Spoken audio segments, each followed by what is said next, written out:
What does Ukrainian youth think about the burning issues of the development of the country? Your report is a fairly new project in Ukraine launched by UNICEF. Its goal is to encourage youngsters to speak out on the development issues, children's rights.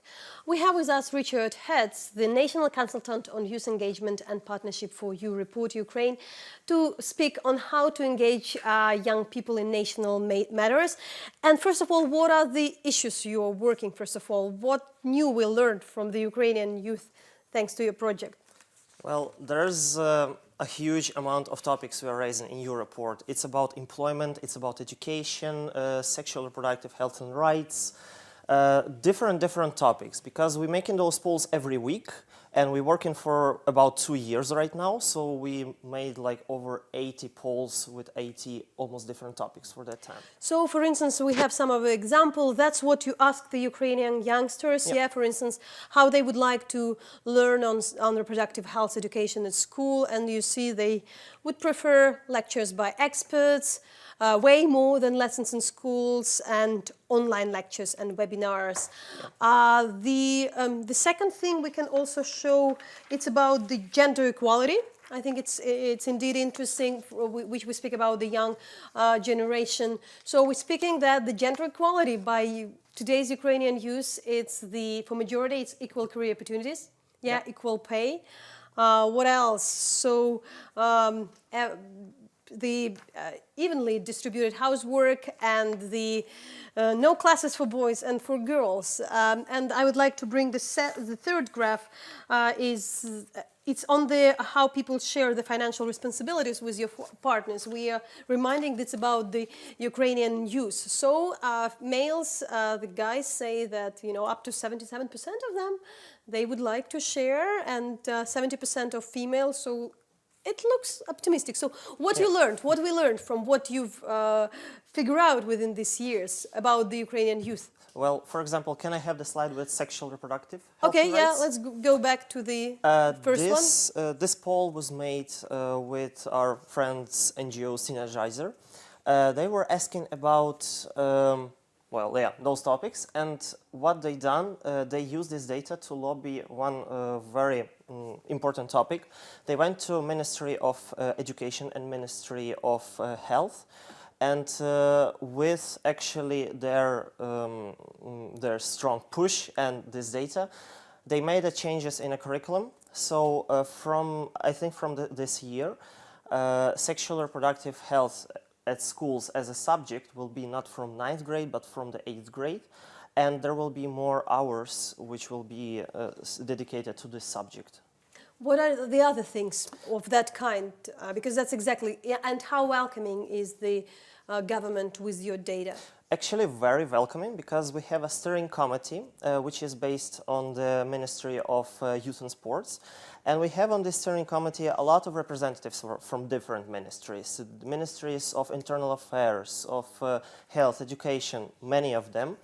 And actually every 3 months they would like to give their topic for us to ask young people about something, because this data helps them to shape their work according to what young people are actually wanted to have. So how are the polls made? Once in 3 months, the steering committee is collecting, and they giving some ideas about the polls. Also, non-governmental organizations can also suggest some topic for the poll. After that, our sociologists are shaping them, make them nice.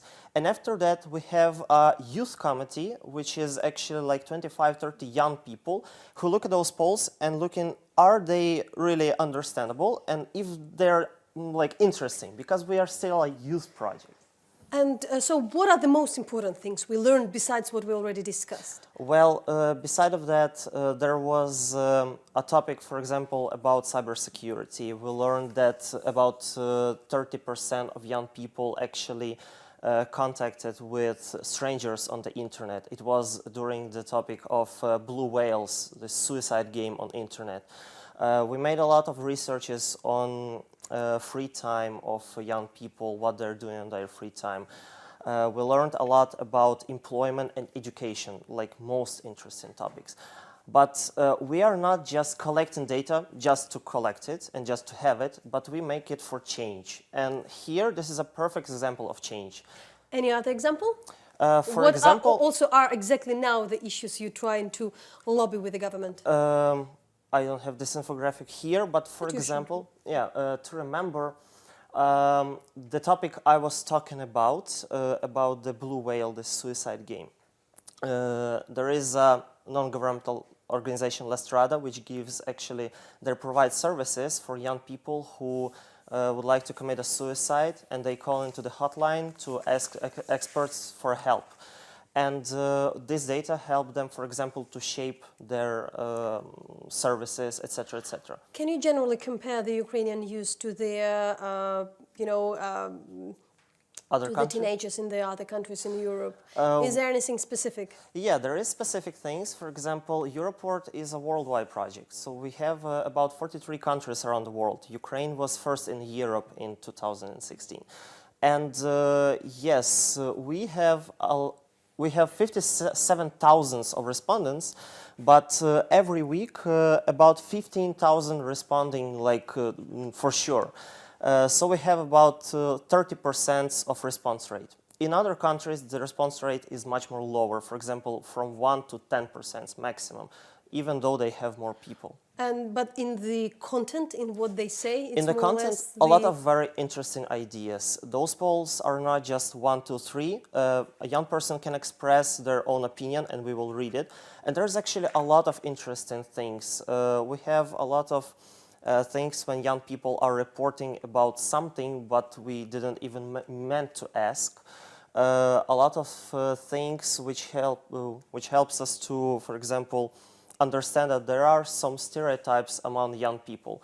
For example, this poll, which is next about the equality of men and women, 17% of girls, for example, said that the men should actually financially support the family. So we see that there is a small amount of young people from 14 to 35 years old who actually have this stereotype. Okay, so thanks a lot and congratulations with your good job. It's interesting to follow, especially for those who would like to know Ukraine. So that was Richard Herts from the National Consultant. He's the National Consultant on the Youth Engagement and Partnership for You Report Ukraine. And I'll be back in a second.